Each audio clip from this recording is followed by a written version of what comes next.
this is mind-boggling to me. All right, I don't we understand need to line this up for. So, why did this private investigator? Did she used to work for Will County? Did she work for Cook County? Did she work for the state police? She initially worked for Orland Park, which is Cook County. Okay. And then she worked for the state's attorney's office in Will County. Mm-hmm. After she went through a similar situation Robin was and had a lawsuit. And she got out of the department there, and then she ended up, as Robin was, an advocate for, women and whatnot. And she came across Robin's case, and it wasn't even dirt that she dug. She just, did a job that, you would think that the state police would have done. For the last 20 years, for the 20 years in which you thought that they were doing their job, this woman, put this together. I mean, how long do you think it took her to put all of that information together for you? Well, it's going to be since 2010, so 2 years. 2 years. But it wasn't constantly working on Robin's specific case 2 years. You put out FOIAs, you have to wait for the FOIAs, and, FOIAs for blah, the blah, blah. FOIAs for the listener are Freedom of Information Act requests. FOIAs, if you don't know what that is for the listeners. You mentioned burial site. Tell us about that. How did you find out about this? In 1996, a gentleman by the name of Art. Please, you can use his full name. That's fine. Okay, Art Burchett from Moni, Illinois, got in trouble for having guns and weapons. The police knew him very well. As a matter of fact, Marquez was a good friend of his. Robin even went out to Burchett's property once to look at car engines because they were something about the car, and she at that time was dating him, so he went out there and took Robin with her. So she knew who Burchett was. Mr. Burchett got in trouble with the police in Will County, and he says to get out of these charges, because he was in a lot of trouble with other things, he says, I may know where that Deputy Robin Abrams is buried. And he went on to tell them that one night a car drove down his driveway, a black, sedan car, and he didn't know what time it was or whatever. It was very vague. But the next day, he went out to dump his grass clippings because he had a very big yard, and he noticed like a grave, like an indentation, or a grave there. And he says, I wouldn't be surprised, if that's where they, Robin Abrams is. And the reason why that's connected is because Marquez and him were very good friends. Yes. He wanted to get out of trouble. And did not Burchett sort of have a little bit of a mob connection, too? Did you not? All right. Mr. Burchett worked the Messino brothers from the city, Dickie and Clem. One of them has passed away. He was good friends with them. It's just... And did they not, did the Messinos not also own a tow truck business? Yes, the Messinos owned a tow truck business. So we can kind of tie that into Tony Marquez being seen with that tow truck 6 years earlier, in 1990, dropping off Correct. we can connect that. We can kind of all tie that in together. But Correct. So the listeners have to keep in mind that Jody and her family did not find out about all of this information that she's going to be telling you from now on until 2012. So she didn't know this. You did not know this was going on in 1996. Nobody ever told you this. No, we were told in a meeting with James Glasgow, the state's attorney and current state's attorney, something about, did we know Burchett? They asked. Okay. I never heard of him. And about... and we didn't know him. I didn't know who he was. My parents didn't at that time. No. And then that was the end of it. And then come to find out in 2012, I got this letter through the lady, Cindy, who was helping. I ended up putting a billboard up on I-80 in Joliet about my sister with information and that kind of thing that people, do. I only had it up for a month because it was very expensive. Yeah. But I got help. I was going to say the very next month, because it was only up a month, a gentleman by the name of Joe Hosey, who works for the Patch. He's a reporter who did several stories on Robin. You can. And what year would this have been? Let's just be clear. What year would this have been? This year would have been 2014. Okay. 2013. I put the billboard up. Yes. And I met the gentleman by the name of Steve, who was actually the very first officer to come to my parents' house back in October 4th of 1990, right. who took the report of the missing person. Okay. And on January 27th of 2014, he wanted to meet with me. And Joe wanted to meet Steve or Joe wanted to meet with you. We just have to clear the pronouns up. Steve wanted to meet with me. Steve wanted to meet with me. Okay. Steve was a cop who took the initial report. Okay, from 1990. Okay, great. Correct. And he thought that this was all done and over with because it was taken out of his hands, as you recall, by the state police. So he had to give all his paperwork over to them and, whatnot. And in talking to him, I said, I want a letter, and I want you to sign and date it because I'm going to hold you to what you're telling me. And he was also brought before a grand jury in 2014. Nothing's come out of that yet. Okay. But you want me to read to the listeners? Let's just condense this down. Let's talk about what happened out in front of his house, and then how coincidentally he was the cop who showed up with the car. And then we can talk about the burial. Okay. My sister had an altercation in front of that Steve's house back in August of 1990, 89 or 90, I can't remember.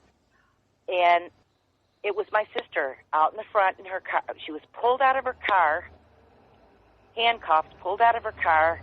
He came out, her and her scream. They were beating her head against the car. The people I'm referring to is the two police officers, Tony Marquez, who was an auxiliary at the time, who, remember, at this time also had an order of protection to stay away from my sister, and a gentleman by the name of Phil Fabo, who was his best friend, who also worked for Will County Auxiliary. And then another Will County officer by the name of Carl Stasinski also came in a white unmarked van. And she says, help me, Steve. He goes, what's going on out here? And that's when Mr. Knickram, and in this letter I'm reading his exact words. Steve. He said, he heard Lieutenant Stasinski state something to the effect of somebody ought to kill this bitch, referring to my sister Robin. And coincidentally, what the coincidence here that the cop who ends up being the first one on the scene when her car was found, that this happens out in front of his house like months before that. That is some crazy coincidence. I absolutely believe it's true, but listeners really need to understand how strange that is. Yes, and he's the only one that came forward with a bunch of information. I have his letter, which he also went to the grand jury in Joliet. It was a closed grand jury. You don't know what they said, and I have no idea. But he also gave me the information of the Messina brother tow truck. It was dropped off in Harvey. He gave me the information about when they came to the location and said, the gentleman by the name, I'm giving his name, John Moss, the deputy chief, says, you're not digging here. You're digging 100 yards away. Let's make sure we're clear on that. Being that we mentioned Art Bruchette, he said somebody came to his property, just to go over this because that was a couple minutes ago now. It looked like somebody buried something on his property. And he told the cops about this. They went out to dig in 1996 or 1997 and 96, and this Steve guy was there who was writing this letter, who was the first guy on the scene for her car in 1990. And John Moss would not let the guys dig in the right place. Tell him about that. Tell him about that more intricately on that. It was Deputy Moss. He was on the scene already with a female reporter from the Joliet Herald. Now, this is the possible location indicated by where Burchette said the grave might be. But upon, arriving there, they were told, Mr. Steve and his other people that came because they got the warrant, we were ordered by Chief Moss to dig in a location where Burchett indicated was not the grave, but a depression caused by a broken drain tile. We protested that the grave was in an area about 100 feet away. But by orders of John Moss, he says, dig there, and that's going to be the end of this. And that's what happened to that part of it. And, of course, they didn't find anything. Right. Okay. And then I'm going to read a little bit further. Okay. After the election was over. In 1990. In 1990. In 1990, in November, Fitzgerald was now the new sheriff, and Moss was no longer deputy chief. So they executed another search warrant on the property, and then subsequently, you and I both have we've had problems with this word before in our conversations before, listeners. You should know. Subsequently, and we should clear up. This is 1996 that this election happened for Fitzgerald. But subsequently, 1990, the election. Yeah. I'm sorry, you're correct. I apologize. Okay. It was 96 with the election. 1996 was when they went to the grave site. Right. In 1990, the election was when Fitzgerald fired Tony Marquez from the auxiliary. Okay. And then they go back after Moss was no longer deputy chief with another search warrant. Okay. And found the grave site for Chet told us, but there was no body. But evidence of a shallow grave depression appeared. And she might have been there. And they moved her after that first dig. Right. In 1990. Just so we're clear, Art Burchett in 1996 gets caught. While he's talking to police, he tells them, back in 1990, this people came onto my property in the middle of the night. I think they buried something there. Right? Correct. Right. Yes. And so supposedly, and to date, now it's 2016. We did not know about those areas until 2012 when we found out much of it. Right. We have the first female detective on her case. Her name's Anna. And I believe it's been a slow process, and it's very hard for a family to put their trust into an entity that for several years covered it up. And we had our ups and downs, but I'm praying with all my heart that she is the one that's going to really break this, because she's working on it very hard. They have gone. Well, we have a second. Let's talk about this. Let's talk about the second location. Before we get into that, there was not just this letter from Steve that was signed. You have a letter from a guy who is called Joe, although that's not his real name. Don't want to use this second property owner's last name. We'll just use his first name. Okay. All right. We'll just say Jeff, and we're just going to leave it at that. But Joe told something to the cops. Once again, this is in that time that you thought everything was hunky-dory. They were going about their business. But there's this guy, Joe, that also made a statement to police. What did he say? No, actually, I don't mean to. I need to correct you there. Okay. When we had found out, we ended up with a website, Find Robin and Help Find Robin. I also got a post office box. Okay. And on February 24th of 2015, I get a letter in the post office box from a gentleman named Joe. Wow. And he said he may have the location where Robin might be buried. And he proceeded to tell me the story of his friend by the name of Jeff, who lives in Peatone, Manhattan area off of Joliet Road. We won't give the exact address. No, we're not going to give the exact address. But Joe's friend, who lived on the property, before Jeff. Yeah, Joe's friend, Jeff. Jeff lives on the property. But one day, Joe had a very good police friend who was also named on several of Robin's reports by the name of, his last name I'll say is Farmer. He's no longer with us. Okay. He died. And do you want me to go into what? I want you to tell the story, and you just tell the story. That's why you're here. You just tell the story. I'm going to read the last paragraph or so of Joe's letter. Okay. Yeah. Great. Joe had a Will County Sheriff Sergeant officer friend that died last year, which would have been 2014, for which he didn't want to name, but I already did. Joe was telling him of the problems that his friend was having with the building on his property, harassment from officers. The gentleman's house was burnt down. The gentleman's house had gunshots fired through it. And his friend told him about Officer Soucy. Here's another name. Souci. That's how you spell it? Soucie. I-E, okay. Who had friends that were farming the field of Jeff. Jeff bought the property, and for years prior to that, the farmer let the friend of Soucy farm his land. Yes. And he told Joe that he wouldn't be surprised if Soucy didn't have something to do with the disappearance of the former Will County deputy, Robin Abrams. He said Soucy was a part of that group, naming Marquez, Caucus, which is another name to remember, and was a crony with Paul Caucus, which was the Will County Sheriff's Police at that time. He stated that he was not a straight and honest guy.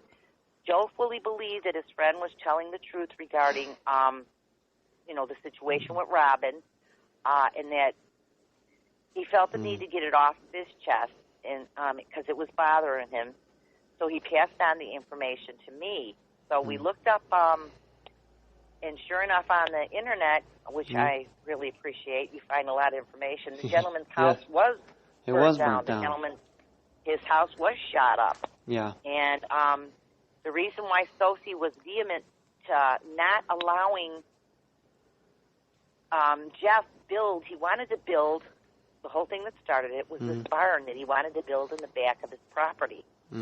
And they came up with so much resistance. He couldn't get permits. He couldn't, his house got burned. I don't know if that's all, it just seems strange to me. Yeah, there's a lot of drama regarding just the building of one simple building.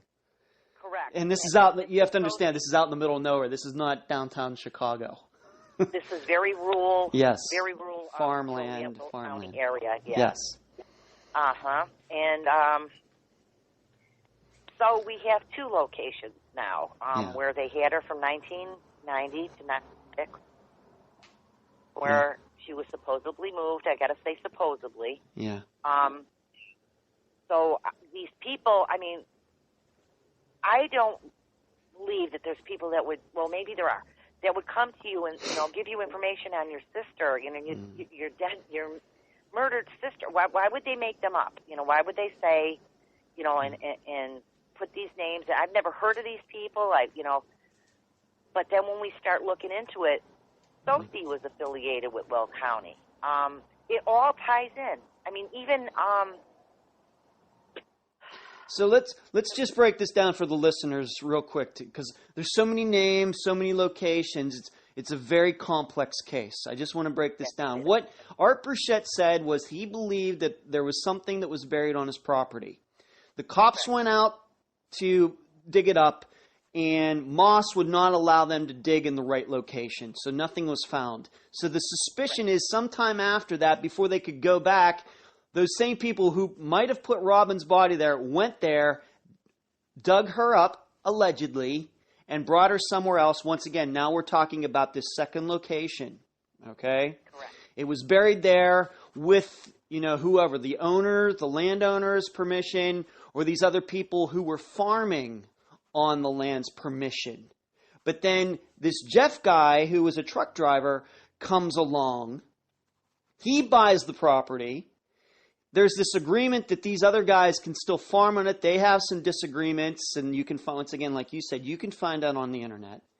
But then when Jeff wants to do some things on the property, He's the second. He was not the owner when Robin's body might have been buried there. He was the owner afterwards, that he was being harassed and his house was being shot up. And then in January 8th, and I think it was January 8th or January 14th, 2014, so that's just a couple years ago, but 24 years after Robin disappeared, his house gets burnt down. Right? That's how His house was burnt down on July. January. It was January of 2014. The bizarre thing about this, the listeners should know, and I think you knew this already, is that as of you and I doing this show, November 2016, that house has still not been rebuilt. Correct. Now, you've had a chance, we're not saying Jeff's last name, but you've had a chance to talk to him. What do you feel comfortable saying about your conversations with Jeff? I have no reason to disbelieve this gentleman. Like I said, I've never met him before. But the circumstances with the Soci, who was, neck deep in with Will County, I mean, there was a lot of, and there still is a lot of cover-ups in Will County. And, since it started for what, 22 years, they got away with it, what they thought. But now, I've been getting to do interviews, like with Roseanne Tejas on CBS 2 News in 2014, and especially people that I'm so grateful to you for helping us families have You're welcome. have a voice, because the victims don't. We're their voice. So stuff started happening after 2012. Yes. 12 when I started. I can't say that anything did happen between 1990 till then, until we started, letting them know, hey, we got a location. We got a location where my sister's possibly at. Go get her. We have a location. We have eyewitnesses that put him in the, this and everything that we had, they've had, except the second location, which they do now have. Our state policeman, Leo Schmitz, was in my home in February of 2014. I gave him the letter. They all know. They have that letter. They have the letter from Steve from the first location. And Anna has been working diligently. Let's hope that this carries through to have resolved to have justice for Robin. And when I first met Anna, because there's been many names and either retired or sent to another location. Once they start getting you feel comfortable with them, your voice is hopefully being. No, it didn't happen until Anna started, coming into the picture. Yeah. And one of her supervisors, I'm going to just say the name Jeff. Yeah. He came to my house in January. This is a different Jeff. This is a Jeff from the state police department. Okay. And here's the thing. I gave them all this information. We went to the FBI. I got escorted out of the FBI by 2 big FBI agents because the wording says missing person. If it was a murder, they would help me. But I kept going back, and I finally ended up getting escorted out by the FBI. That was a scary thing. But I'm doing this for my sister. Someone has to speak up for her. And then the Jeff from the Illinois State Police and Anna came over, and I was not going to give him or them any more information. I put a folder together, and I wanted them to sign it and date it and say, now you have this information, so you're not going to tell me you never heard it before, you never got it, because that was the runaround we were getting for 4 years after that, or 2 years. 2 years. And me and that Jeff had a little bit of confrontation. I actually kicked them out of my house. I said, wow. They told me that it was just hearsay. I was going on hearsay. I mean, it's a theory. And I'm thinking to myself, well, wait a minute. Aren't there people that give you information that you're going to go and check on? I mean, this would have been something you would have gone and checked on, and not just, tell me that I'm a lunatic. Is basically, right, what they were, not her so much, but him. But it only becomes hearsay if it's in court. I mean, until that point, it's a possible lead. And now, if they follow the lead and doesn't go anywhere, then you just say, well, might have just been a rumor, but you don't know that until you actually look into it. Exactly. And that's what the problem I was having was no one would be good. Hiram Grau was the prior state police chief, and I was in constant contact with them. Pardon me. Mm-hmm. With one of his chief of staff there, Eric. And one day I was so mad I got on the phone because no one was listening to me, and I called. And Eric had another gentleman. It was a three-way call. This is the response that a missing person's family got from the people that I was hoping was going to help us with our sister.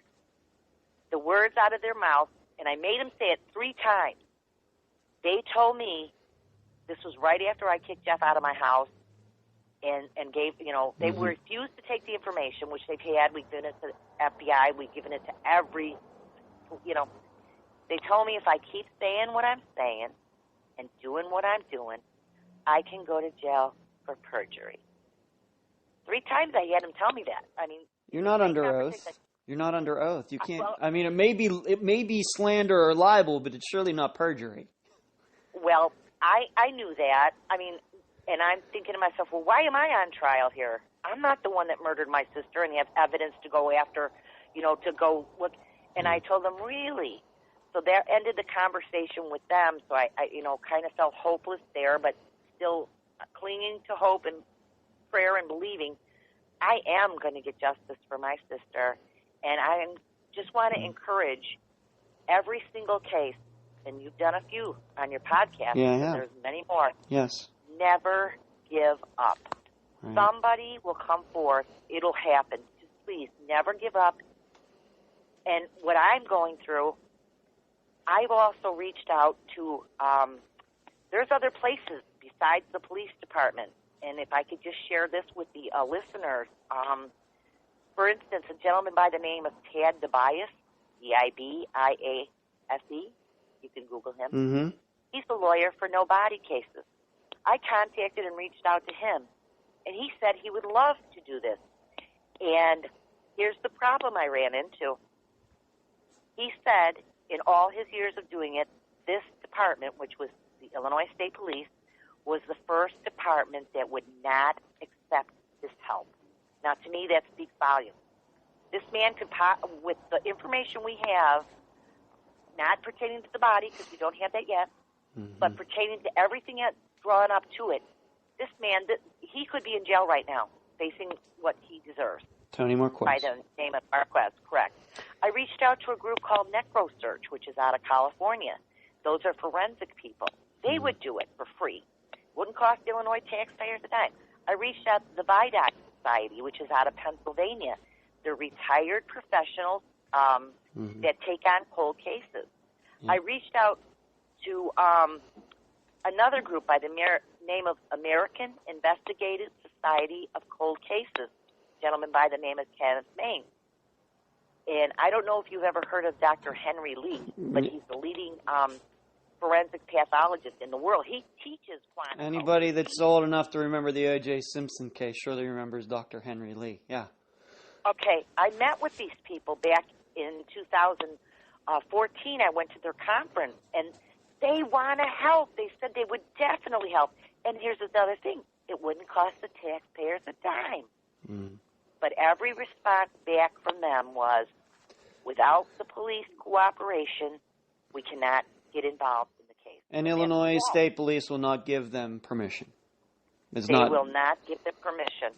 So here's what we're trying to do in regards to these people that I mentioned. We're trying to get a law passed so that people of murdered victims or missing can get their own outside agencies to help and assist with the case, because I know 100% in my heart my sister's case would have been done and justice would have been served by now if we had the cooperation. We're trying to get a law passed through and doing that for all of us.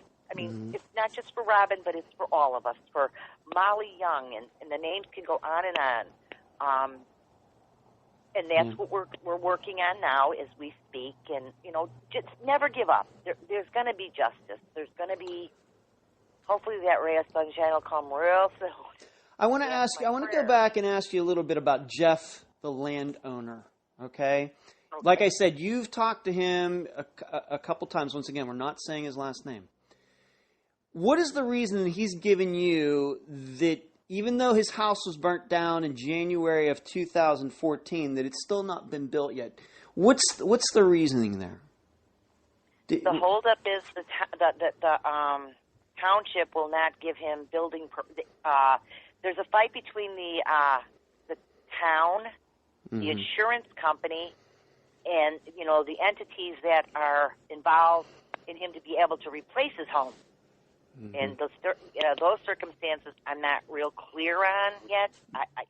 And just so we're also clear, even though I know we talked about this the last time before we did this interview, we still don't know what the actual cause of that fire is.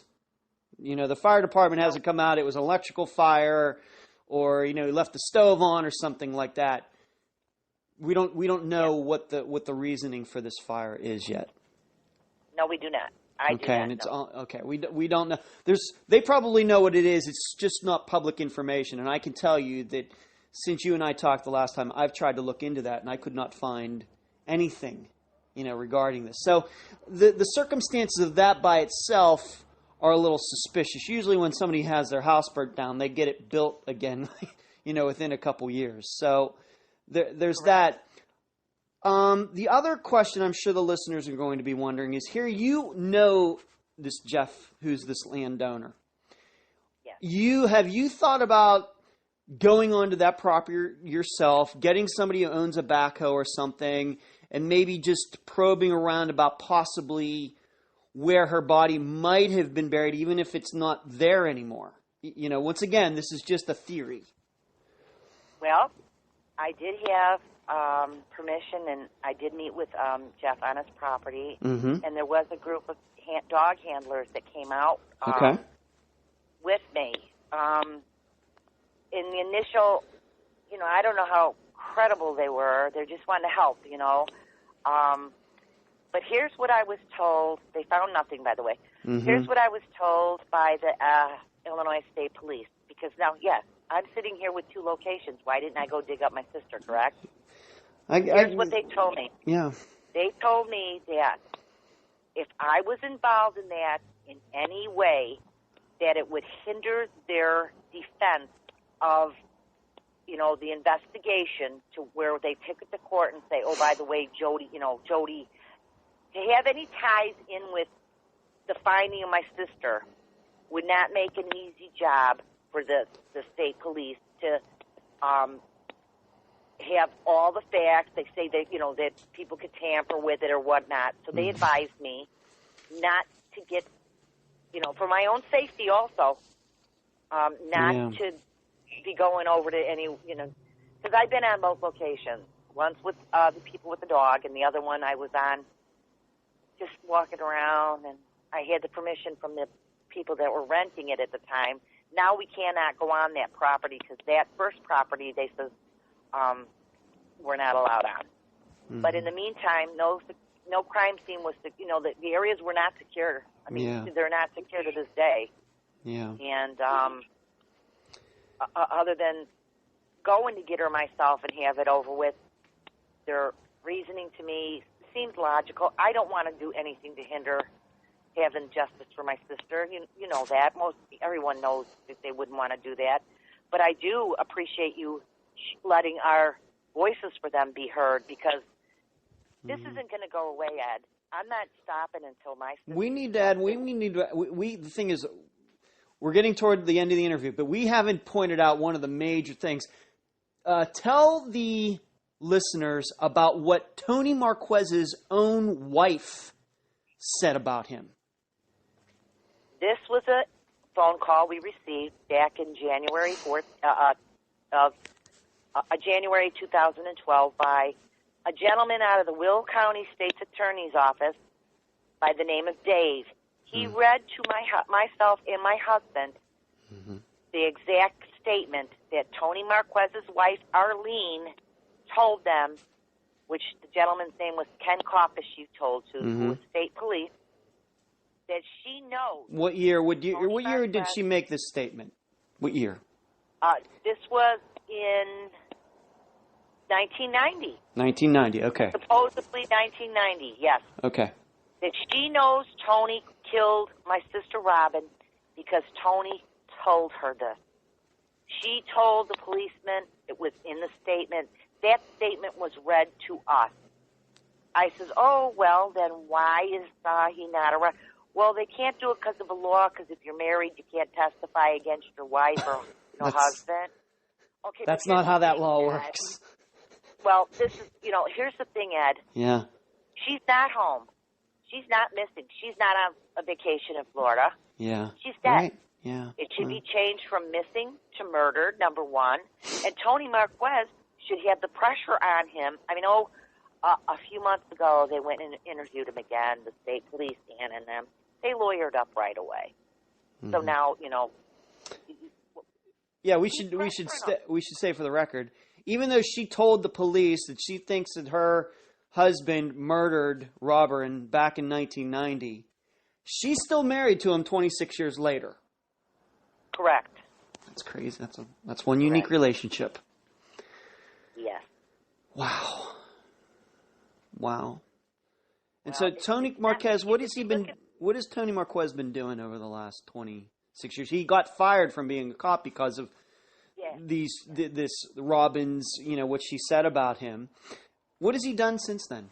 How's he handled his life? Well, he's been doing pretty good for himself. He has an insurance company. I don't know if he's retired from that yet, an investment company.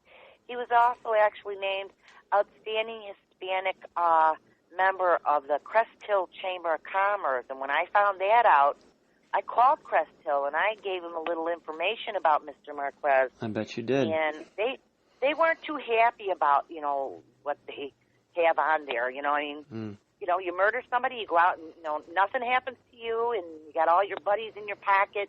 No, there's a similar situation going on like that in America right now, and I'm telling you, we are patriotic. We're not going to put up with that. No. And I'm a sister of a murdered victim. Yeah. Is that how I went? I'm a murder sister. Help me out here, Ed, because I'm getting upset when I think about this. You're a sister to a murder victim. Yeah, you are. Who has not got justice. No, you Was haven't. a police officer, and it's not right. And the answers are right there, and they need to do their job, which I hope Anna's doing. And what you're saying is all these people that we've mentioned the last name of a guy named Moss. We've mentioned the last name of a guy named Susie. We've mentioned some other last names. But you also have a couple women who've been in, this isn't like a good old boys club. This is a good old girls club, too. There's been some female police officers who've been a party to all of this as well. Oh, yes, there has. So they can't even stick up for their own fellow female cop. They chose to go with these guys. And the irony of this is one of the lady officers that pulled a gun to my sister's head when they were arresting her for some trumped-up charge, she had a lawsuit against the very same police that she worked for. And that lawsuit was dropped. I guess they paid her off, and either that or she was in fear for her life and just went along with it. My sister would have never done that. She would have never done that. But one lady, stand right there, had a gun to her head, knowing what Robin was going through, because she went through it herself, not to the same extent, obviously, went through it herself. And then to come find out Robin's murdered, and she's never come forward. I hope that's eaten at her conscience. Now, you've told me that she just continued to be a cop. She's retired now, and she just will not say, and she's not the only, I remember there were a couple different female police officers, but one in particular, like you said, that had drawn the gun on your sister, Robin, at one time. But there's been a couple female officers who've decided to, lawyer up or just not say anything, and that's disgusting. Well, one of them actually was harassed so bad, they had to change her name, and she's out of state now in a mental institution because of what they've done to her, because of the fear she went through and everything she went through in her life because of them. She's actually cracked. Wow. Jody, how can people help you? Where can they find you? Your website, where you are on Facebook. How can they find you so my listeners can help you out, and maybe we can make some shake something up in this case. How can they reach you? How can they find you? I would love it. We have a couple websites. Find Robin on Facebook and Help Find Robin on Facebook. Mm-hmm. Just Google her name, Robin Abrams, Abrams. There's many articles on her. I suggest you look at the interview back in 2000, I believe, 14 with Roseanne Tejas, or 12. She did a very good audio of it. Is that on YouTube, or where is that? Is that on your website? Or? You can find that on YouTube or on possibly still on our website, because sometimes, they take it down. And okay. And I ask that you pray, and I ask that the people that have circumstances similar to ours, drop us a note in there. And there's a bunch of us that we actually have little, meetings, not meetings, but little rallies to remember our family. One is going to be coming up December 1st for a young lady by the name of April Zane, who back in the 70s from Frankfort, Illinois, which is also Will County, disappeared as a young lady, and we're going to have a balloon launch. Her sister, Sharon Rose, is putting that on. But and also, you're not alone. There's a lot of us out there. What's going to be what's the next marker in this case? Did you not tell me something about you're going to let the FBI do their work, but if something doesn't happen by March or something, did you tell me that in our last conversation? What's going on there? Yes, I did. What's going on? Tell the listeners and about that, and then we'll wrap this up. Okay, we have another meeting scheduled with the Illinois State Police, Anna, and the detectives working on her case. By then, they're supposed to have had interviewed all the people, got all their ducks in a row, gone to the properties, and have a complete synopsis. By that date, I had several questions we wanted to answer, wrote it down for them. I'm telling you right now, by that date. What's the date again? It's in, I believe, March. Okay. March 2017. Correct. Okay. Sometimes they postpone it. We've been postponed many times. But I'm saying by the next meeting, March or May, I forget what they said, because they said they needed time, even though it's been 26 years. Yeah. And we've got all the key pieces that they needed to. I am going to start I will have a press release. I will have names, locations, I will have it all. I will even have her handwritten pre-deposition letter that she wrote and her lawyer gave us right before she was to go in to give her deposition for our side, because she already gave it to the state police side. After that happened, she disappeared. Yeah. Everything that you would need to know that I know, and then you, the public, we, the public, we can demand them to do their job, to arrest this man, to get justice for Robin, and to let them know that these people are somebody's mother, somebody's sister, somebody's uncle, These are our family members, and we will not be quieted till their justice comes. And that's what we're trying to do with the law to help us do, working on that with Terry Bryant down south with Larry Young for his daughter, Justice for Molly. And I just ask that you guys, we can have a wonderful new year with lots of answers and a lot of hurt being healed by doing the right thing and bringing justice to our families. Jody, thank you for joining me and my listeners on Unfound. Thank you very much, Ed. And that was my interview with Jody Walsh, sister of Robin Abrams. Jody wanted me to send a shout out to Angel Casper Angel assists Jody in compiling all of the info on Robin's case. Angel has also helped Jody with website work and computer work. And her name came up after the interview was over. And so Jody wanted to make sure that Angel was acknowledged. During this interview, we kind of glossed over something, probably a somewhat important point, and that would be, what did Tony Marquez say he was doing at the time that Robin disappeared?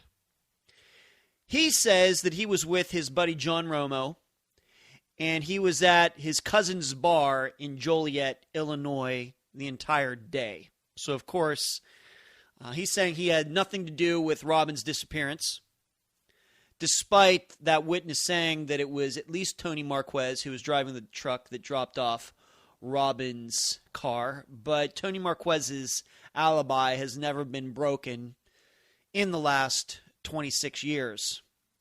Something else that I thought needed cleared up, because I think both Jody and I both got confused regarding this, and this was what Art Bruchette said in 1996. So I'm going to give you the timeline to you so you can understand it.